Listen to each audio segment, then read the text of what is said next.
Moïse était un prophète puissamment utilisé par le Seigneur. Un grand prophète de toute l'histoire de l'humanité. Un prophète qui a conduit plus d'1 million de personnes pendant 40 ans dans le désert. Un prophète à qui Dieu a parlé face à face. Un prophète qui entendait la voix de Dieu tous les jours. Il s'appelle Moïse. Un prophète puissamment utilisé par Dieu. Merci d'être venu dans cette vidéo. Vous êtes avec l'évangéliste Martin Théa et par la grâce du Seigneur, nous parlerons du prophète Moïse. C'est un temps d'enseignement, un moment d'échange et de communion fraternelle, un moment où Dieu va vous parler, il va ouvrir vos yeux sur certaines choses. Un moment où vous allez comprendre beaucoup de choses que vous ne comprenez pas. Le Seigneur est là à ce rendez-vous pour vous exaucer, pour vous bénir.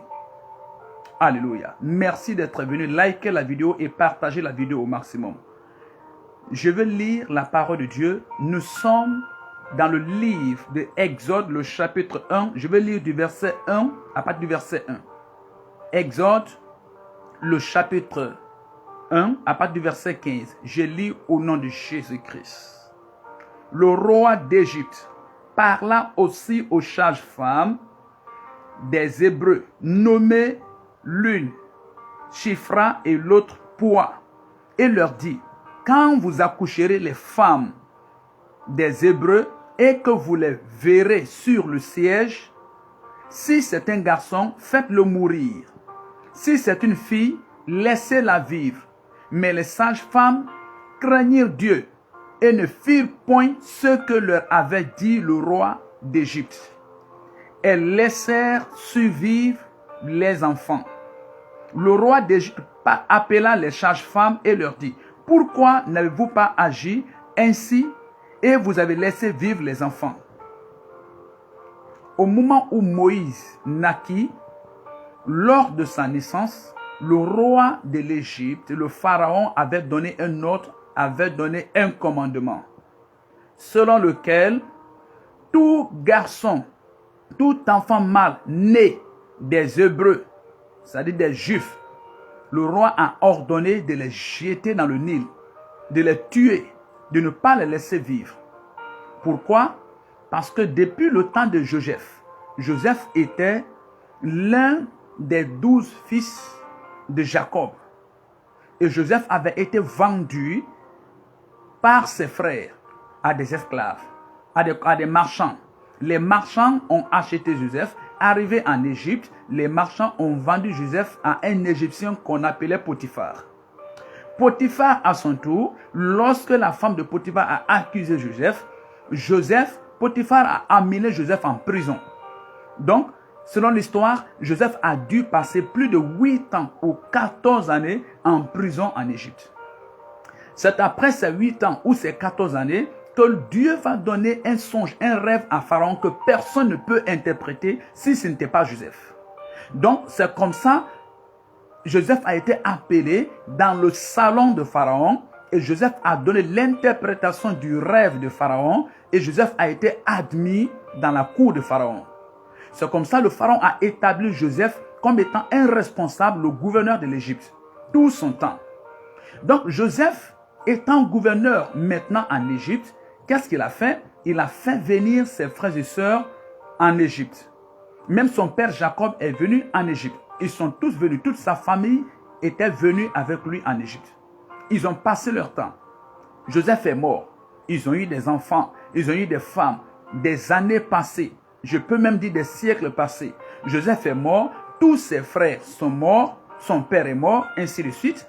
Maintenant, au fur et à mesure que les années progressaient, passaient, les Juifs devenaient plus nombreux. Les Hébreux faisaient beaucoup d'enfants et ils étaient nombreux. Donc le nouveau pharaon qui est venu cette fois-ci à la royauté, il a remarqué cela. Donc ils ont commencé à traiter dur les Juifs, les Hébreux comme étant leurs esclaves. Ils le maltraitaient, donc ils les considéraient comme esclaves. Sinon, les Juifs, les Hébreux, c'est-à-dire la famille de Joseph, n'étaient pas montés en Égypte en tant qu'esclaves. Ils étaient montés en Égypte en tant que gouverneurs, en tant que famille honorée par le roi de l'Égypte. Mais le pharaon qui est venu, ça veut dire que c'était plusieurs années passées, c'était même des siècles passés, et ce pharaon ne connaissait pas Joseph. La Bible dit que ce pharaon n'avait pas connu Joseph. Donc, c'est ceux-là qui ont fait des Juifs, des Hébreux, des enfants de Joseph, des parents de Joseph, des esclaves en Égypte. Donc, les Juifs et les Hébreux n'étaient plus des gens qui étaient là dans la cour royale et qui géraient les affaires de l'Égypte, mais au contraire, ils étaient considérés en Égypte comme étant des esclaves. Donc, voici comment les Juifs sont venus en Égypte et voici comment ils ont commencé à fonctionner en tant qu'esclaves. Le nouveau pharaon qui était là, il a constaté très rapidement que les Hébreux se multipliaient. Ils devenaient plus nombreux et ils devenaient plus forts. Donc, il a demandé encore d'alourdir leur corvée, de les faire souffrir énormément, de les faire travailler énormément. Donc, il souffrait cruellement et il ne s'est pas limité à ça. Il est allé jusqu'à dire aux sages-femmes égyptiennes, il dit toutefois que les Hébreux, les Juifs accoucheront, si c'est une fille, laissez la fille vivre. Mais si c'est un garçon, tuez le garçon. Jetez-le dans le Nil, le fleuve Nil. Voici l'ordre du roi face aux Hébreux, face aux enfants de Jacob, d'Israël. Donc, il ne voulait pas que le peuple de Dieu augmente.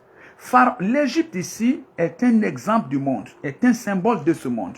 Et Pharaon ici, qui était le gouverneur, le roi d'Égypte, Pharaon ici est une image de Satan. Et Joseph et sa famille, et Israël, ses Hébreux, ses Juifs, c'est une image des chrétiens, des enfants de Dieu, de ceux qui ont décidé, qui ont accepté de donner leur vie à Jésus-Christ comme leur Seigneur et leur Sauveur personnel. Il a donné un ordre. Il est tué les Juifs. Si leurs femmes accouchent des garçons, tuez ces garçons et jetez-les dans le Nil. Mais si c'est des filles, laissez-les vivre. Donc, il voulait empêcher le peuple de Dieu d'augmenter. Il voulait empêcher le peuple de Dieu de croître et d'avancer. Mais nul ne peut contre la volonté de Dieu. Je viens prier pour toi au moyen de cette vidéo. Toi qui me suis maintenant, je prie pour toi. Je prie pour ton mari. Je prie pour ta femme et pour tes enfants. Tout pharaon, tout démon, tout représentant de Satan qui a donné l'ordre de tuer les membres de ta famille ou de te tuer, je déclare que cet ordre est annulé au nom de Jésus. Réponds seulement Amen et c'est fait. Je déclare que cet ordre est annulé au nom de Jésus-Christ. La parole de Dieu déclare, à la mention de son nom, tout genou fléchit. Je viens prier pour toi maintenant. Je viens prier pour ta femme, pour tes enfants. Je viens prier pour ton mari. Tout pharaon, tout représentant de Satan, dans la réunion des sorciers et des occultistes, qui ont décidé de faire du mal à toi, à ta femme, à tes enfants, à ta descendance, à ta maison, je déclare que cet ordre est renversé au nom de Jésus-Christ. Je déclare que cet ordre est annulé au nom puissant de Jésus-Christ. Ils ont donné l'ordre. Il a donné l'ordre. Pharaon en Égypte a donné l'ordre de tuer les Juifs, de tuer les Hébreux. Si c'est des filles, laissez-les vivre. Si c'est des garçons, tuez-les, jetez-les dans le Nil. Et c'est à cette époque-là que Moïse va naître, le grand prophète que Dieu a utilisé puissamment, qui a bouleversé l'Égypte, qui a bouleversé les pharaons de l'Égypte. Le grand prophète très puissant qui a libéré le peuple de Dieu de toute forme d'esclavage. Alléluia. Lisons le chapitre 2. Exode le chapitre 2, je lis à partir du verset 1. Un homme de la maison de Lévi avait pris pour femme une fille de Lévi. Cette femme devint enceinte et enfanta un fils. Elle vit qu'il était beau et elle le cacha pendant 3 mois. Ne pouvant plus le cacher, elle prit une caisse de jonc qu'elle enduisit de bitume et de pois. Elle y mit l'enfant et le déposa parmi les roseaux sur le bord du fleuve. La sœur de l'enfant s'éteint à quelque distance pour savoir ce qui lui arrivait. La fille de Pharaon descendit au fleuve pour se baigner, et les compagnes se promenèrent le long du fleuve. Elles aperçurent la caisse au milieu des roseaux, et elle envoya sa servante pour la prendre. Elle l'ouvrit et vit l'enfant. C'était un petit garçon qui pleurait. Elle en eut pitié et elle dit, c'est un enfant des Hébreux. Verset 7. Alors la sœur de l'enfant dit à la fille de Pharaon, veux-tu que j'aille te chercher une nourrice parmi les femmes des Hébreux pour allaiter cet enfant? Va, lui répondit la fille de Pharaon. Verset 8. Va, lui répondit la fille de Pharaon. Et la jeune fille alla chercher la mère de l'enfant. Verset 9. La fille de Pharaon lui dit, emporte cet enfant et allaite-le-moi. Je te donnerai ton salaire. La femme prit l'enfant et l'allaita. Verset 10. Quand il eut grandi, elle l'amena à la fille de Pharaon. Et il fut pour elle comme un fils. Elle lui donna le nom de Moïse, car, dit-elle, je l'ai tiré d'où? Il a brazo coriantaza lagagos. Il a katagos. Donc, à cette époque-là, où le Pharaon avait donné un ordre de tuer tous les enfants hébreux, de tuer les garçons hébreux, les juifs, les garçons juifs qui venaient de naître, ou de les jeter aux poissons du Nil, Moïse, la mère de Moïse, a remarqué que son fils était beau. Donc il a mis sa foi en Dieu. Il a caché l'enfant pendant un certain moment. Mais au fur et à mesure que l'enfant grandissait, il faisait certainement des bruits.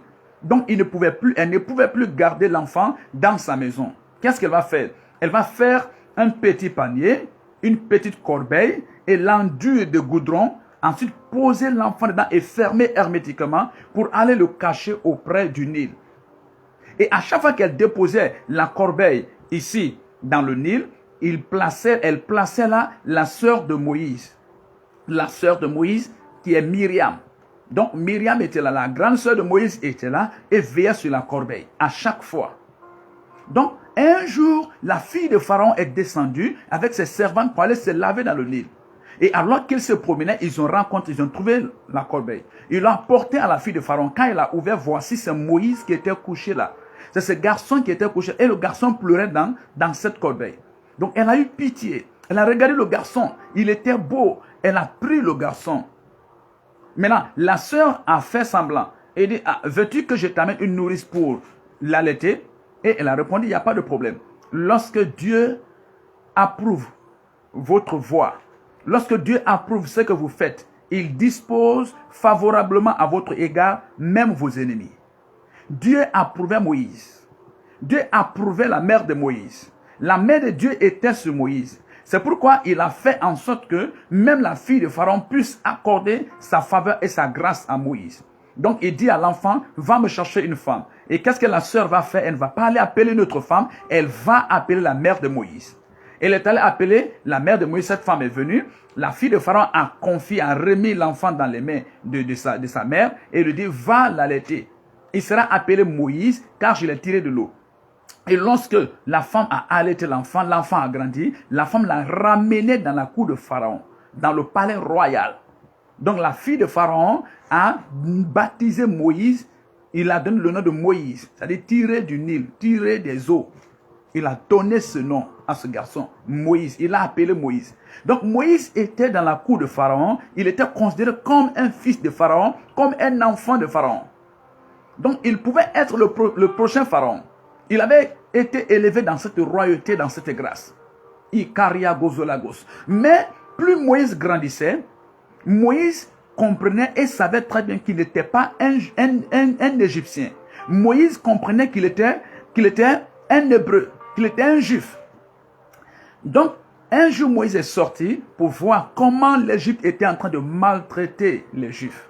Comment les Égyptiens étaient en train de faire souffrir les Hébreux, les enfants de Dieu. Et il a vu comment cet Égyptien se jetait sur ses frères et les maltraitait. Cela ne lui a pas plu. Il s'est jeté sur cet homme. Il a tué cet homme. Et lorsque Pharaon a appris la nouvelle, Moïse a fui dans le désert. Voici comment Moïse a fui dans le désert. Et Moïse est allé, il a fui Pharaon, il est allé dans le désert. Nous pouvons lire cela dans Exode le chapitre 3 à partir du verset 1. Prenez votre Bible. Exode le chapitre 3, le verset 1. Moïse faisait paître le troupeau de Jéthro, son beau-père, sacrificateur de Madian, et il mena le troupeau derrière le désert et vint à la montagne de Dieu à l'Horeb. Verset 4. L'Éternel vit qu'il se détournait pour voir, et Dieu l'appela du milieu du buisson et dit, Moïse, Moïse. Et il répondit, me voici. Dieu dit, n'approche pas d'ici, ôte tes souliers de tes pieds, car le lieu sur lequel tu te tiens est une terre sainte. Alors, qu'est-ce qui s'est passé? Moïse a fui et Moïse est allé au pays de Madian. Il a traversé le désert, il est allé au pays de Madian. Et il est resté là, on lui a accueilli, un homme l'a accueilli et il a épousé l'une des filles de cet homme. Cet homme s'appelait Jéthro. Jéthro était un païen. Ça veut dire qu'il n'était pas un juif, il n'était pas un hébreu, il était un madianite. Donc Moïse a épousé l'une de ses filles. Maintenant, la Bible dit que Moïse faisait paître le troupeau de son beau-père. Donc, il a pris le troupeau de son beau-père, il l'a amené très loin de la ville et il y avait une montagne qui était là. Lorsque Moïse s'est approché de la montagne, il a remarqué quelque chose. Il voit le feu allumé quelque part, mais rien ne brûle. Les bois ne brûlent pas, l'herbe ne brûle pas, aucune fumée ne monte, mais Moïse voit la flamme de feu et ça s'augmente. Donc, cela étonnait Moïse parce qu'il n'avait jamais vu une telle chose. Donc, Moïse s'est approché pour voir. Mais qu'est-ce qui se passe? Ça, c'est un miracle du jamais vu. Lorsque Moïse a décidé de s'approcher, c'est en ce moment que Dieu lui a parlé. Il dit, Moïse, Moïse, il dit, ne t'approche pas. Il dit, ôte d'abord tes souliers, tes sandales de tes pieds, puis approche. Parce que la terre sur laquelle tu te tiens est une terre sainte. Moïse a ôté les souliers de son pied, il s'est approché et Dieu a commencé à parler avec lui. Vous savez, Moïse a grandi, cet homme. Il a grandi chez Pharaon dans la magie, dans l'occultisme, dans l'idolâtrie. Parce que les Égyptiens ne connaissent pas l'Éternel des armées. Ils ne connaissent pas Jésus. Les Égyptiens ne connaissent pas l'Éternel. Donc, ils adoraient la lune, le soleil, les étoiles. Ils adoraient le vent, ils adoraient l'eau. C'est ce que les Égyptiens connaissaient, c'était des idolâtres. Donc Moïse a grandi dans cette culture, dans cette compréhension. Lorsque alors il a eu des problèmes encore avec Pharaon, Moïse fuit au travers du désert, il va chez son beau-père à Madian. Il trouve encore que Jéthro qui est là est même un prêtre. Ce n'est pas un prêtre de l'Éternel, c'est un prêtre du monde éternel parce qu'il n'était pas un juif. Il n'était pas un hébreu, donc il était un prêtre. Donc Moïse a connu la spiritualité, la magie des païens. Il a vu leur puissance, il a fouillé tout et tout. Et c'est ce qu'il connaissait, c'est ce qu'il savait. Il ne savait pas qu'il avait une autre spiritualité, une autre puissance plus haute que ce qu'il a vu en Égypte et ce qu'il a vu à Madian. Donc Dieu veut lui montrer. Il dit, enlève tes souliers et avance. Je veux te montrer quelque chose que tu n'as pas encore vu depuis tout le temps que tu as fait en Égypte. Je vais te montrer quelque chose que tu n'as pas encore vu depuis tout le temps que tu as fait dans la maison de ton beau-père Jéthro. Il approche. Aya Karago Zolash. Dieu dit, qu'est-ce que tu as en main? Il dit, j'ai un bâton. Il dit, jette-le à terre. Il jette le bâton à terre. La puissance de Dieu se manifeste. Le bâton se transforme en serpent. Moïse fuit en même temps. Il n'a jamais vu ça. Le bâton se transforme en serpent. Il dit, non, ne fuis pas. Je n'ai pas commencé avec toi. Je veux te montrer ma puissance. Je veux te montrer que je suis le Dieu le plus puissant. Je suis plus puissant que le Dieu soleil que tu as connu en Égypte. Je suis plus puissant que le Dieu lune que tu as connu en Égypte. Je suis plus puissant que le Dieu fleuve que tu as connu en Égypte. Je suis plus puissant que toutes les idoles et tous les démons que tu as connus dans ton village, dans ta ville natale. Je veux te montrer une haute spiritualité. Je veux te montrer une grande compréhension, une grande salle. Il dit, avance. Il dit, prends le serpent par la queue. Il a tendu la main. Quand il a pris le serpent par la queue, le serpent est redevenu du bois encore. Waouh! Waouh! Dieu dit, c'est pas fini. Il dit, montre-moi ta main. Il lui montre sa main. Il dit, fais rentrer dans ton habit. Il fait rentrer la main dans son habit. Il dit, sors. Et il sort sa main. Il voit que sa main est devenue une main lépreuse. La lèpre a attrapé sa main. Sa main est devenue toute blanche. La maladie, la main était pourrie, prête à être coupée. Moïse a vu ça. Dieu dit, non, c'est pas fini. Dieu dit, remets encore ta main dans ton manteau. Il remet encore la main dans son manteau. Il sort la main, il voit que la main est guérie. Il a caragos. Ça, c'est quel type de Dieu? Il te dit, fais ça. Quand tu fais, c'est un miracle. Il te dit, fais ça. Quand tu fais, c'est une délivrance. C'est pourquoi il dit, vous connaîtrez la vérité et la vérité vous affranchira. Le miracle, la guérison et la gloire, la puissance sont manifestés par l'obéissance à la parole de Dieu. Tu peux jeûner, tu peux prier comme tu veux. Mais ce qui provoque le miracle dans ta vie, c'est l'obéissance à la parole de Dieu. Dieu a dit à Moïse, jette le bâton. Il voulait tester son obéissance. Jette le bâton. Moïse n'a pas discuté. Il a jeté le bâton et un miracle s'est produit. Un bâton est devenu du serpent. Lorsque vous partez à l'église, vous venez à Jésus-Christ. Dieu vous parle au travers du pasteur. Il vous parle au travers des prophètes. Il vous parle au travers des apôtres, au travers des enfants de Dieu. Il dit, fais ça, fais ça, fais ça, fais ça, fais ça. Si tu le fais, tu verras des miracles de Dieu, la gloire de Dieu. C'est l'obéissance à la parole de Dieu qui provoque le miracle, qui apporte le miracle. Ce n'est pas le jeûne de 40 jours, ce n'est pas le jeûne de 100 jours, ainsi de suite. Non. Fais seulement ce que Dieu dit de faire. Une fois, les 10 lépreux sont venus voir Jésus-Christ et demandaient à Jésus, guéris-nous. Et Jésus leur a simplement dit, allez-y vous montrer au sacrificateur. Et ils ont obéi. Alors que les 10 lépreux étaient en chemin pour aller se montrer, la Bible dit qu'en route, ils étaient guéris. Vous voyez? Ils n'étaient pas encore arrivés chez les sacrificateurs. Personne ne les a touchés. Jésus leur a simplement donné sa parole. Il dit, allez-y. Et ils sont allés. En allant, ils ont été guéris. Donc Dieu parle à Moïse, jette le bâton. Il jette le bâton, le miracle se produit. Dieu dit à Moïse, prends le bâton. Moïse prend le bâton, le miracle se produit. Dieu dit à Moïse, mets ta main dans ton manteau. Moïse met sa main dans son manteau, le miracle se produit. Dieu dit à Moïse, sors la main. Moïse sort la main, il voit que sa main est guérie. Waouh! C'est pour dire, pour voir ma puissance, pour manifester le miracle avec moi et ma puissance, tu dois être quelqu'un qui est prêt à faire ce que j'ai dit de faire. C'est pas stupide. Lorsque un serpent est allongé à terre, ton père te dit, prends le serpent là par la queue. Et tu sais que c'est un serpent qui peut mordre. Dieu veut dire ici, quelle que soit la situation que vous traversez autour de vous, vous devez être quelqu'un qui est prêt à obéir au Seigneur. En toutes circonstances. Sans peur, sans crainte. Donc Dieu s'est révélé à Moïse. Il s'est montré à Moïse comme étant un Dieu puissant, un Dieu miraculeux, un Dieu qui est au-dessus de tous les magiciens en Égypte, un Dieu qui est au-dessus de tous les idolâtres en Madian, un Dieu par son Dieu plus puissant. Moïse a vu ça, waouh, Moïse était touché. Et Dieu dit à Moïse, il dit va. Il dit va vers Pharaon et dis à Pharaon de libérer mon peuple. Il a karagozo, likez la vidéo. Likez la vidéo. Macha karadozo la lâche. Il dit va dire à Pharaon de libérer mon peuple. Je lis à partir du verset 9. Exode le chapitre 3, le verset 9, je lis au nom de Jésus-Christ. Voici les cris d'Israël sont venus jusqu'à moi. Et j'ai vu l'oppression que leur font souffrir les Jébusiens. Verset 10. Maintenant, va, je t'enverrai auprès de Pharaon.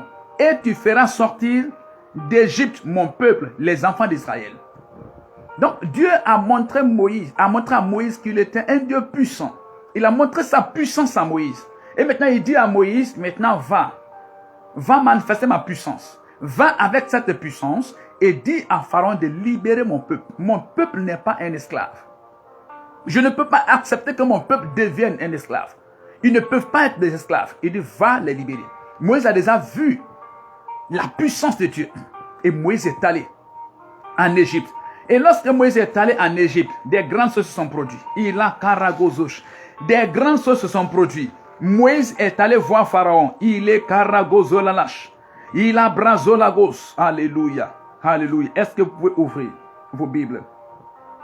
Mosha karabaya gozotosh. Le Dieu le plus puissant. Le Dieu le plus puissant. Makaradozosh. Moïse commence aussi à manifester la puissance de Dieu qu'il a observé auprès de Dieu lorsque Dieu lui est apparu. Dans Exode le chapitre 7, Moïse va faire un premier miracle. Oui, il a connu l'Éternel, il a connu Jésus-Christ comme étant le Dieu puissant. Je ne sais pas comment vous connaissez Dieu. Il y a d'autres chrétiens qui le reconnaissent comme étant le Dieu puissant. Il y a d'autres qui le reconnaissent comme un Dieu méchant. Un Dieu qui a oublié ses enfants. Je ne sais pas comment vous voyez ce Dieu-là. Moïse le voit comme un Dieu puissant. C'est comme ça qu'il s'est révélé à Moïse. Et Moïse est allé à Pharaon. Il dit, Pharaon, mon Dieu m'envoie. Le Dieu des chrétiens m'envoie. Le Dieu de l'Israël m'envoie. Et il me charge de te dire, libère ces chrétiens. Libère les Juifs. Libère les Hébreux. Afin qu'ils aillent l'adorer. De la même manière, je viens maintenant vers tout Pharaon qui régnait sur ta vie, qui contrôlait ta famille, qui contrôlait tes études, ta destinée, ta guérison. Je viens lui adresser parce que c'est l'Éternel qui m'envoie. Et je parle à ce Pharaon de libérer ta vie au nom de Jésus-Christ. Je m'adresse à ce Pharaon et je leur donne de libérer ton travail au nom de Jésus-Christ. Sinon, il y aura des problèmes. Je m'adresse à ce sorcier de libérer ta santé, ton mariage, ta fécondité, ton voyage au nom de Jésus-Christ. Je viens maintenant comme Moïse en Égypte parce qu'il m'a chargé. Et j'ordonne maintenant à cette situation, à cette prison, à ce serpent, à cet esprit de forêt et des eaux, de te libérer maintenant au nom de Jésus-Christ. Sinon, des problèmes commencent dans sa vie maintenant même. Alors que je prie, sinon des problèmes commencent dans sa vie maintenant même. Pharaon ne voulait pas laisser Moïse partir. L'homme qui a connu Dieu comme étant le Dieu le plus puissant, le Dieu le plus puissant de tous les dieux hébreux, le Dieu qui est élevé au-dessus de tous les Hébreux, de tous les Égyptiens, le Dieu qui est plus fort que tous les magiciens d'Égypte. Moïse a frappé l'eau du Nil. Et vous savez que l'Égypte n'est servie que par le Nil. Donc le Nil est très important dans la vie des Égyptiens. Moïse a frappé l'eau et cette eau est devenue du sang. Il a démontré la puissance de Dieu. Il a démontré la puissance de Dieu. Pharaon s'est endurci. Pharaon s'est endurci. Il a appelé aussi ses magiciens. Ses magiciens ont fait la même chose. Il dit, ah, ton Dieu fait, je le fais. Moïse a frappé l'Égypte et les grenouilles ont envahi tout l'Égypte. Des grenouilles rentrent jusque dans les champs, dans les bureaux, partout, dans les pantalons, dans les culottes, tout et tout. Pharaon a appelé aussi ses magiciens, ils ont fait la même chose. Donc il dit à Moïse, Moïse va, ta puissance n'est pas grande. Moïse frappe encore l'Égypte. Dans Exode le chapitre 8, à partir du verset 12. Et tout le pays a été frappé par la poux. Il y avait la poux partout. Ces petits insectes étaient partout dans leurs vêtements, dans leurs habits, dans leurs caleçons, dans leurs lits, dans leurs maisons. Partout. Tout le monde. Pas de petits, pas de grands. Les magiciens égyptiens sont venus. Ils ont fait autant. Ils ont endurci le cœur de Pharaon. Ils ont endurci. À chaque fois que Moïse fait un miracle, ils font ce miracle. Et le cœur de Pharaon était encore plus endurci. Moïse frappe encore l'Égypte. Et les mouches ont envahi le pays. Les mouches ont envahi le pays. Mais Pharaon a refusé de libérer les Hébreux. Moïse a frappé les animaux par la malédiction, leur bétail, et ils mouraient. Pharaon s'est endurci, il a refusé de les laisser partir. Moïse a frappé les hommes et les animaux des ulcères. Pharaon a refusé. Moïse a fait tomber le feu et les grêles. Pharaon a refusé de les laisser partir. À chaque fois que Moïse faisait un miracle, Pharaon appelle ses magiciens et les magiciens là, avec leurs chefs Zanès et Jambres, ils étaient là, eux aussi, ils font la même chose et cela endurcissait le cœur de Pharaon pour montrer que non, moi aussi mes magiciens sont plus forts. Donc Moïse n'est qu'un magicien. Les sauterelles sont venues. Pharaon n'a pas laissé Israël partir. Maintenant Dieu va faire quelque chose. Dieu va faire quelque chose qui va faire que Pharaon va laisser partir le peuple de Dieu. Il va laisser Israël. Dieu dit à Moïse, il dit, voici mon dernier secret. Il dit, cette nuit, dis à tous les Hébreux, à tous les Juifs, à tous les chrétiens, à tous les enfants de Dieu, de prendre un agneau, de sacrifier cet agneau, de prendre le sang, de recueillir bien le sang dans un bol, et de l'appliquer sur les deux poteaux de la maison et sur le linteau. Il dit, et à minuit, cette nuit, je passerai partout en Égypte dans le pays. Partout où je ne verrai pas le sang qui est appliqué à la porte, je frapperai cette maison et tout premier-né dans cette maison va mourir. Vous voyez? Moïse a ordonné cela et les enfants d'Israël ont fait ça ces jours. Ils ont tué l'agneau, ils ont appliqué le sang sur les deux poteaux et sur le linteau. Et au milieu de la nuit, la puissance de Dieu est descendue. L'ange de Dieu a visité l'Égypte et l'Égypte a été frappée. L'Égypte a été frappée. Ils ont tous été frappés. Partout où l'ange ne trouvait pas le sang de l'agneau appliqué sur les 2 poteaux et sur le linteau, il y avait la mort. Tous les premiers-nés mouraient. Tous les premiers-nés mouraient. Cette nuit-là, même le premier-né de Pharaon a été frappé de mort. C'est ce qui va toucher maintenant le cœur de Pharaon. Il était meurtri. Il était dépassé. Donc, dans la colère, il a cherché Moïse, il a cherché les Hébreux, il a cherché les enfants d'Israël pour dire, allez-y maintenant, je vous laisse. Votre Dieu là m'a trop frappé, je ne veux plus, je n'en peux plus. Allez-y maintenant pour que moi aussi je sois libre. Voici comment Israël a quitté l'Égypte. Ils ont quitté l'Égypte. Ils sont venus à la mer Rouge en passant par le désert. Moïse a tendu son bâton, la mer Rouge a été fendue en 2. Ils ont traversé la mer Rouge, ils sont arrivés au désert. Voici comment Israël a quitté l'Égypte. Moïse était un serviteur de Dieu puissamment utilisé par Dieu. Il utilisait la puissance de Dieu. Il faisait des miracles, il faisait des prodiges, il faisait des signes, des merveilles pas possibles. Et par cela, il a libéré le peuple de Dieu de l'esclavage. De l'esclavage. Lorsque vous êtes un serviteur de Dieu puissant, utilisé par Dieu, vous pouvez libérer beaucoup de malades qui sont prisonniers des esprits de maladie. Vous pouvez libérer beaucoup de personnes qui sont sous l'emprise des esprits de chômage. Vous pouvez libérer beaucoup de personnes. Lorsque vous êtes un serviteur de Dieu puissant, vous pouvez libérer beaucoup de personnes qui sont maintenues dans l'esclavage, du célibat, de la mort, de la magie, de la sorcellerie. La puissance de Dieu dans votre vie est utilisée et les libère. C'est pourquoi il est bon pour vous d'avoir la puissance de Dieu. C'est pourquoi il est bon pour vous de prier avec un serviteur de Dieu qui a la puissance de Dieu et qui connaît la puissance de Dieu et qui sait utiliser aussi la puissance de Dieu. Vous voyez, Moïse a utilisé la puissance de Dieu. Il a frappé l'Égypte par la puissance de Dieu. L'eau changeait en vin, la poux partout, des grenouilles partout, des sauterelles partout. Le feu est tombé, les grêles aussi. Les hommes sont morts, des premiers-nés, des veaux, des brebis, tout. Il a utilisé la puissance de Dieu, il a fendu la mer Rouge et le peuple a traversé la mer Rouge. Donc la puissance de Dieu n'est pas inutile. La puissance de Dieu est utile. Sinon Dieu n'aurait pas montré sa puissance à Moïse. Sinon ces choses ne seraient pas écrites ici. Et que la puissance de Dieu est importante dans la vie d'un serviteur de Dieu. Lorsqu'un serviteur de Dieu n'est pas puissant, il n'a pas la puissance de Dieu, il ne peut pas vous libérer.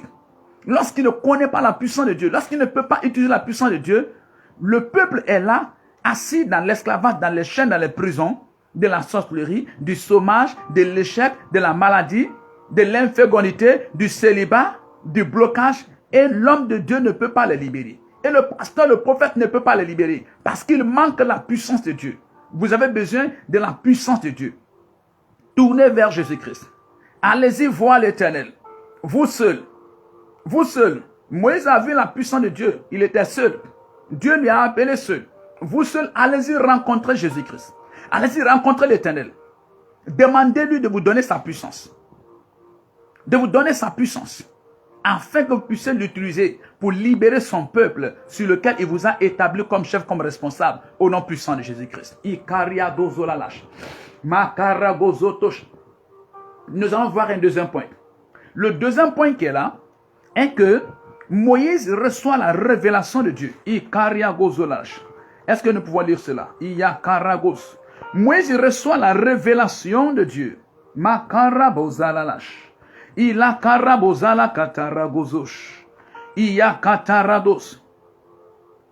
Merci Jésus-Christ.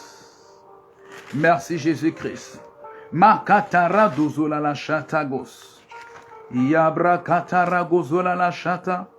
Ô Saint-Esprit de Dieu, ô Saint-Esprit de Dieu, je veux te célébrer, je veux te glorifier, je veux te louer. Donc, Moïse dit à l'Éternel, il dit, je veux voir ta gloire. Ouvrez dans Exode le chapitre 33, je lis à partir du verset 18. C'est la deuxième des choses. Moïse a connu c'est l'Éternel, c'est Dieu, cet Éternel c'est Dieu, comme étant un Dieu puissant. Mais ce n'était pas tout. Il y avait beaucoup de choses à connaître et à étudier au sujet de Dieu. Certains chrétiens ne connaissent que Dieu dans une certaine dimension. Ils ne connaissent pas Dieu dans toutes les dimensions. D'autres le connaissent seulement en tant qu'un Dieu puissant, en tant qu'un Dieu qui fait des miracles. Mais il y a beaucoup d'autres révélations au sujet de Dieu que vous devez connaître. Donc, Moïse l'a juste connu comme étant un Dieu qui fait des miracles, un Dieu puissant. Mais il y a beaucoup d'autres révélations. Donc, Moïse a fait tous ces miracles. Il a libéré Israël. Ils ont traversé la mer Rouge. Ils sont dans le désert. Maintenant, ça ne va pas. Malgré les miracles qu'il a fait, le peuple murmurait toujours. Parce que la révélation n'était pas au complet. Le peuple se plaignait toujours. Et un jour, Moïse a demandé à Dieu. Il dit, je veux voir ta gloire. Donc, Moïse voulait une autre révélation. Il a vu la puissance de Dieu. Il connaît Dieu, il connaît l'Éternel comme étant un Dieu puissant. Maintenant, il veut voir, il veut connaître Dieu, contempler Dieu dans une autre dimension. Dans une autre dimension. Demandez cela à Dieu. Ne restez pas seulement dans votre cercle de puissance, dans votre cercle de miracles, ou bien de méditation, de lecture biblique, ou bien de prédication de la parole de Dieu. Demandez à Dieu de se révéler à vous dans une dimension plus grande. Et Exode le chapitre 33, à partir du verset 18. Moïse dit, fais-moi voir ta gloire. L'Éternel répondit, je ferai passer devant toi toute ma bonté. Et je proclamerai devant toi le nom de l'Éternel. Je fais grâce à qui je fais grâce, et miséricorde à qui je fais miséricorde. Makaragos, verset 20. L'Éternel dit, tu ne pourras pas voir ma face, car l'homme ne peut voir ma face et vivre. Je commence à parler. Maintenant, allons-y dans le chapitre 34. Exode le chapitre 34, à partir du verset 2. Sois prêt de bonne heure, et tu monteras dès le matin sur le mont Sinaï. Tu te tiendras là devant moi, sur le sommet de la montagne. Que personne ne monte avec toi et que personne ne paraisse sur toute la montagne. Et même que ni brebis ni bœufs ne paraissent près de cette montagne. Allons-y dans le verset 5. Exode le chapitre 34, le verset 5. Prenez votre Bible et liez, fouillez ce qui est écrit. L'Éternel descendit dans une nuée, se tint là auprès de lui et proclama le nom de l'Éternel. Verset 6. Et l'Éternel passa devant lui et s'écria, l'Éternel, l'Éternel, Dieu miséricordieux et compatissant, lent à la colère, riche en bonté et en fidélité. Makarazolagos. Verset 7. Qui conserve son amour jusqu'à 1000 générations, qui pardonne l'iniquité, la rébellion et le péché, mais qui ne tient point le coupable pour innocent, et qui punit l'iniquité des pères sur les enfants et sur les enfants des enfants jusqu'à la 3e et la 4e génération. Aussitôt Moïse s'inclina à terre et l'adora. Aïe, il vient de connaître Dieu dans une autre dimension. C'est pourquoi il s'est prosterné à ses pieds et il a adoré. Parce que là, Dieu vient de lui montrer, de révéler encore une autre dimension plus grande à Moïse. Il l'a connu comme un Dieu qui fait des miracles, qui a transformé le bâton en serpent, qui a frappé la mer est devenue lèpre, qui a guéri la lèpre, qui a avalé les serpents des Égyptiens, qui a changé l'eau en vin, des sauterelles, des grêtes de feu, des pluies, des crapauds, partout, des poux, qui a frappé les premiers des Égyptiens. Moïse a vu Dieu comme étant Dieu de miracles, qui a fendu la mer Rouge en deux et le peuple a traversé. Et il dit, je veux voir ta gloire. Comme je disais, quand on dit je veux voir ta gloire, il y en a, c'est l'argent qui veulent voir, c'est la voiture qui veulent voir, c'est les enfants qui veulent voir. Moïse n'a pas vu ses sauges. Dieu s'est montré à Moïse. Il a montré sa nature à Moïse. Il a montré son caractère à Moïse. Moïse ne connaissait pas le caractère de Dieu. Donc Dieu veut se révéler à Moïse. Il veut que Moïse le connaisse encore plus davantage. Oui, tu peux être un serviteur de Dieu puissant. Tu jeûnes, tu pries, tu chasses des démons, tu fais des miracles, tu ressuscites des morts. Mais tu ne connais pas certaines choses au sujet de Dieu. Tu n'as pas certaines révélations au sujet de Dieu. C'est l'humilité qui va t'amener à cette dimension. L'orgueil va te faire mourir dans la première dimension sans monter encore plus haut. Parce que plus tu es humble, plus Dieu t'élève en dimension. Donc, tu peux dire que tu as la puissance de Dieu. tu chasses des démons, tu guéris les malades, tu prophétises comme Moïse, tu fais des miracles pas possibles et tu te limites là. Il y a bien autre chose, plus élevé que cela, que tu dois connaître, que tu dois comprendre. C'est ce que Dieu vient de montrer à Moïse. Moïse était très humble, il s'est humilié encore. Oui, j'ai fait des miracles, j'ai fendu la mer rouge, j'ai frappé les premiers des Égyptiens, j'ai fait descendre le feu et la pluie, j'ai changé l'eau en sang. Mais je veux encore voir une autre révélation plus puissante. Et là, Dieu montre son caractère à Moïse. Encore. Moïse va encore connaître Dieu davantage. Il n'avait pas cette révélation. Je prie pour vous, chrétiens, pour vous, serviteurs de Dieu, servants de Dieu, qui ne connaissaient Dieu que dans une seule dimension. En écoutant cette prédication, que la lumière de Dieu vienne sur vous, afin que vous puissiez avoir une autre révélation plus élevée au nom puissant de Jésus-Christ. Comme Moïse ne connaissait que Dieu dans sa dimension des miracles, je prie pour vous, à partir de cet enregistrement de ce message, à partir de cette prédication, que votre connaissance, votre compréhension de Dieu dépasse vos limites au nom puissant de Jésus-Christ. Recevez encore une autre révélation de Dieu, dans une dimension plus élevée au nom de Jésus-Christ. Cette fois-ci, Dieu ne s'est pas montré à Moïse comme étant un Dieu de miracles, un Dieu qui fait des miracles. Il a fait ça, Moïse connaît des gens, Moïse a compris ça. Il l'amène dans une autre dimension. Regarde ce qu'il dit. Regarde ce qu'il dit à Moïse. Et l'Éternel passa devant lui et s'écria, l'Éternel, l'Éternel. Il lui montre d'abord que je suis un Dieu éternel. Je suis un Dieu éternel. Le Dieu des Égyptiens est mort dans le Nil. Lorsque Moïse les a engloutis dans le Nil, le pharaon de l'Égypte, qui était adoré, qui était considéré comme étant le Dieu des Égyptiens, Moïse lui a tué dans la mer Rouge. Et toute son armée, ils ont été engloutis et avalés. Il n'a pas pu se sauver. Un faux Dieu. L'Éternel voulait montrer à Moïse, je ne suis pas comme Pharaon. Je suis un Dieu qui ne meurt pas, qui est éternel. Je n'ai pas de commencement, je n'ai pas de fin. Yai. Ikarabrados. Donc il dit éternel, il dit l'Éternel, l'Éternel. Vous voyez? L'Éternel, l'Éternel. Donc il montre à Moïse, il dit à Moïse, je suis éternel. Moi, toi Moïse, tu vas passer, mais moi je ne passe pas. Je suis l'Éternel, Dieu miséricordieux et compatissant. Je ne suis pas seulement un Dieu qui ouvre les yeux des aveugles, qui ressuscite les morts. Je suis aussi un Dieu miséricordieux. Je fais la miséricorde. Je suis miséricordieux. Je donne miséricorde aux gens. Un Dieu compatissant. Je suis un Dieu qui prend pitié des gens et qui vient à leur aide, à leur secours. C'est ce que Dieu voulait montrer à Moïse. Cette fois-ci, le pharaon n'est pas là avec toi dans le désert. Les Égyptiens ne sont pas là. Moïse, tu es avec mes enfants maintenant. Tu ne peux pas tenir toujours le bâton en train de les frapper comme tu as frappé l'Égypte et les Égyptiens. Non. Cette fois-ci, tu dois me connaître comme étant l'Éternel.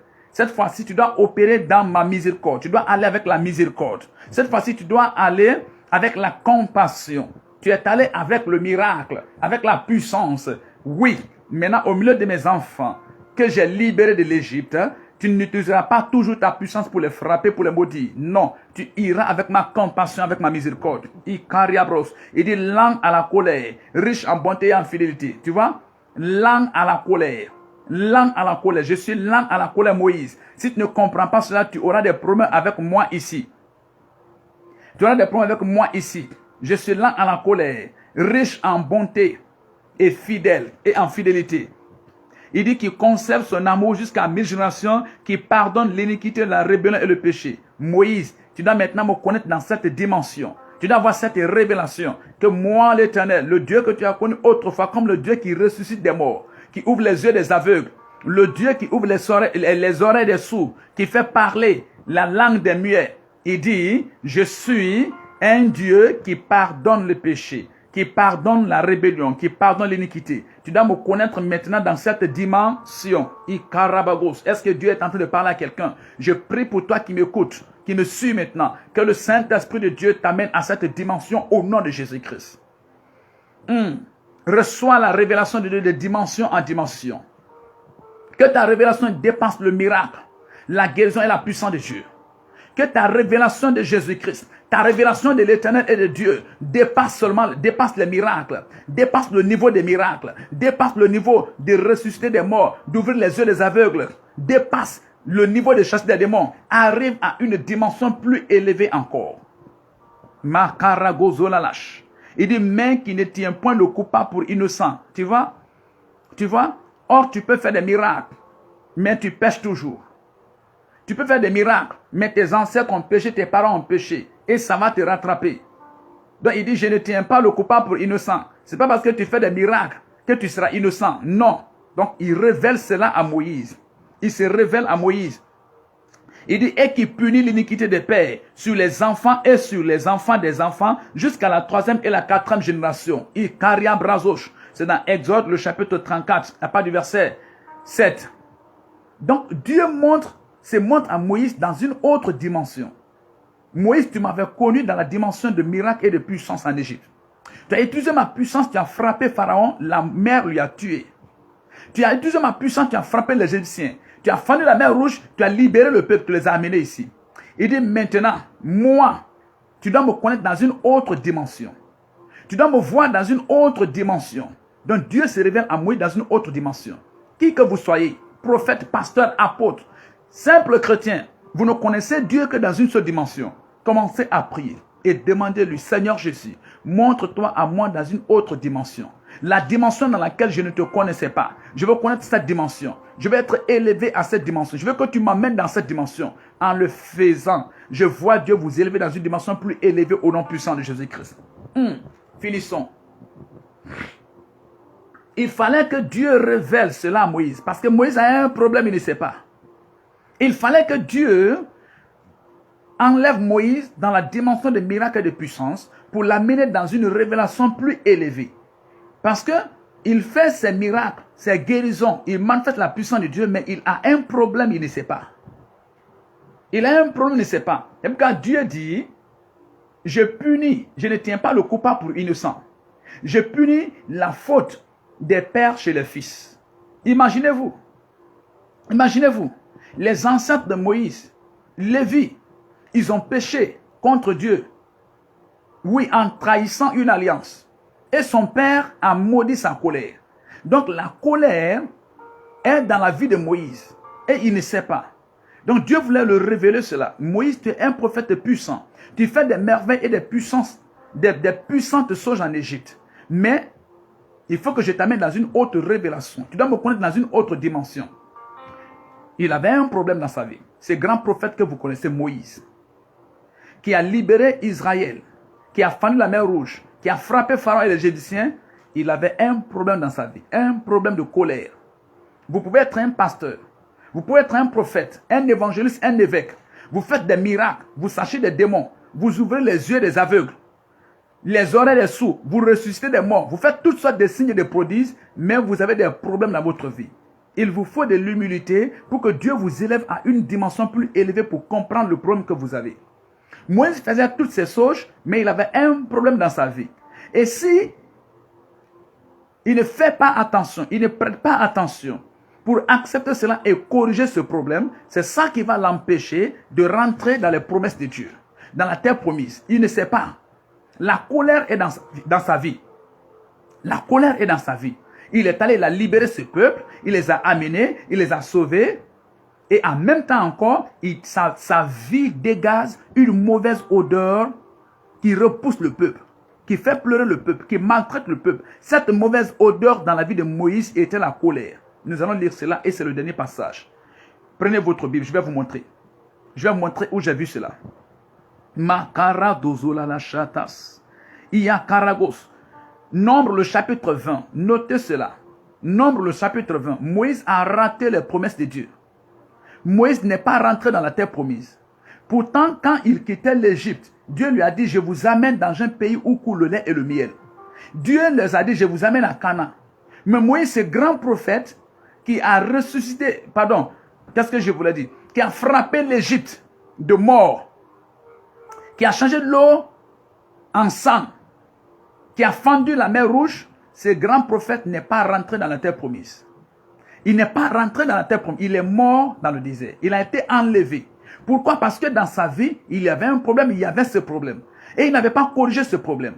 Je m'adresse maintenant à vous, tous les pasteurs, tous les apôtres, les évangélistes, les évêques, tous les docteurs. La puissance de Dieu, c'est bon. Ressusciter des morts, c'est bien. Ouvrir les yeux des aveugles, c'est très bon. Vous connaissez Dieu dans la dimension de miracles et de puissance. Mais demandez aussi à Dieu de vous amener dans une autre révélation plus puissante et plus élevée que cela. Parce qu'il y a beaucoup de choses à connaître encore au sujet de Dieu. Et c'est ça qui va rattraper Moïse. C'est ça qui va rattraper Moïse. Il néglige cela. Il est seulement concentré, appuyé à chercher des démons, à ouvrir les yeux des aveugles, à guérir les malades, à chercher des démons. Mais il oublie que dans sa vie, il y a la colère. Et c'est ça qui va l'empêcher de rentrer dans les promesses de Dieu. C'est dans Exode, le chapitre 20, pardon, Nombre, le chapitre 20. Nombre, le chapitre 20, je lis du verset 6 au verset 13. Je lis au nom de Jésus-Christ. Nombre, le chapitre 20, du verset 6 au verset 13. Moïse et Aaron s'éloignèrent de l'assemblée pour aller à l'entrée de la tente d'assignation. Ils tombèrent sur leur visage et la gloire de l'Éternel leur apparut. Verset 7, écoutez très bien, verset 7. L'Éternel parla à Moïse et dit, prends la verge et convoque l'assemblée, toi et ton frère Aaron. Vous parlerez, il dit quoi? Vous parlerez, il dit quoi encore? Vous parlerez, vous parlerez en leur présence au rocher et il donnera ses eaux. Tu feras sortir pour eux de l'eau du rocher et tu abreuveras l'assemblée et leur bétail. Verset 9. Moïse prit la verge qui était devant l'Éternel comme l'Éternel le lui avait ordonné. Verset 10. Moïse et Aaron convoquèrent l'assemblée en face du rocher. Et Moïse leur dit, écoutez, donc, rebelles, est-ce de ce rocher que nous vous ferons sortir de l'eau? Puis Moïse leva la main et frappa 2 fois le rocher avec sa verge. Et il sortit de l'eau en abondance. L'assemblée but et le bétail aussi. Verset 12. Alors l'Éternel dit à Moïse et à Aaron, parce que vous n'avez pas cru en moi pour me sanctifier aux yeux des enfants d'Israël, vous ne ferez point entrer cette assemblée dans le pays que je lui donne. Prophète puissant, qui a fait des merveilles, des miracles pas possibles, qui dirige plus d'1 million de personnes, 1 million de fidèles, 1 million de fidèles. Il ne dit pas 2000, 3000, 50 000, 200 000, j'ai dit 1 million de fidèles, qui dirige 1 million de fidèles, qui a fondu la mer Rouge, qui a frappé l'Égypte de toutes sortes de puissances, de miracles. Dieu dit, tu n'entreras pas dans la terre promise. Tu n'entreras pas à Canaan. Et toi et ton frère Aaron. Pourquoi? Dans la vie de Moïse, il y avait la colère. Moïse était un descendant de Lévi. Et souvenez-vous, Lévi et son frère sont allés tuer des gens qui avaient couché avec leurs sœurs. Donc, ils ont tissé une alliance avec ces gens. Après, ils ont trompé ces gens et ils les ont tués. Lorsque Jacob a appris cela, à la mort de Jacob, il a maudit cela. Donc, il y avait la colère dans la vie de l'ancêtre de Moïse, Lévi. La même colère va se manifester dans la vie de Moïse. Dans la vie de Moïse, la colère va se manifester. Et je peux vous dire que la mère de Moïse même était aussi colérique. C'est la colère là qui a fait qu'elle a pris une décision. Oui, c'est la colère qui a fait qu'elle a pris une décision. Elle a refusé de tuer son fils. Non, elle s'est opposée à l'ordre du roi. Elle l'a amené sur l'eau. Il y avait la colère dans sa vie. Moïse a hérité cette colère. Pourtant, c'est un serviteur de Dieu. Pourtant, c'est un prophète très oint. Un prophète très oint. Mais dans sa vie, il y a la colère. Donc Dieu leur dit, dans Nombre, le chapitre 20, à partir du verset 6, il dit, le peuple criait dans le désert. Vous nous avez envoyés ici pour nous tuer, pour nous détruire. L'Égypte, c'était mieux pour nous. Moïse était fâché. Le diable a utilisé le peuple. Le diable a utilisé ses fidèles, ses gens immatures. Ils ont murmuré seulement, ils ont parlé un peu seulement. Moïse était fâché. Et au lieu d'obéir à Dieu, il n'a pas obéi à Dieu. Dieu lui a dit, pars au rocher. Au départ, regardez, souvenez-vous, là où il a commencé avec Dieu, Dieu lui dit, jette le bâton par terre, là où Dieu lui apparaissait. Il a jeté le bâton. Le miracle s'est produit, le bâton s'est transformé en serpent. Dieu lui dit, prends le serpent par la queue. Moïse a obéi, il a pris le serpent par la queue. Et le serpent est devenu du bâton. Il dit, mets ta main dans ton manteau. Il a mis sa main, la main est devenue lépreux. Il dit, sors, la lèpre a disparu. Vous voyez? Donc, cet exercice, Moïse le savait très bien. Maintenant, cette fois-ci, Dieu lui dit, Moïse, parle au rocher. Toi et ton frère Aaron, parle au rocher. Que le rocher donne de l'eau afin que mon peuple puisse boire. Moïse était fâché. Pourquoi? Parce qu'il trouve que le peuple là est irreconnaissant. Le peuple là est rebelle. Malgré que Dieu les a sortis de l'esclavage, ils ne sont plus esclaves, ils sont libres. Ils ont vu des miracles pas possibles. Dieu a fendu la mer rouge, il les a sauvés, ils sont là. Au lieu de glorifier, de contempler Dieu, ils murmuraient, ils se plaignaient. Ça a excité la colère de Moïse. Au lieu de parler, d'obéir à Dieu, il a désobéi à Dieu. Au lieu de parler, il a frappé le rocher 2 fois. Et donc Dieu dit, Moïse, toi et Pharaon, toi et Aaron, vous n'entrerez pas dans la terre promise. Vous ne ferez plus entrer ce peuple dans la terre promise. C'est comme ça Moïse a raté la terre promise. C'est comme ça Aaron a raté la terre promise. Le désert était leur fin. Ils ont fini leur temps dans le désert. Ils n'ont pas dépassé le désert. Je prie pour vous qui me suivez. Je m'adresse d'abord aux serviteurs de Dieu. Pasteur, apôtre, évêque, évangéliste, bishop. Dans nos vies, il y a certaines choses qui viennent nous maintenir dans le désert et nous empêcher de rentrer dans la terre promise. Pour Moïse, c'était la colère, hérité de son père. Nous avons hérité de beaucoup d'autres choses, de nos pères, de nos ancêtres, de nos parents, qui nous maintiennent dans le désert et nous empêchent de rentrer dans la terre promise.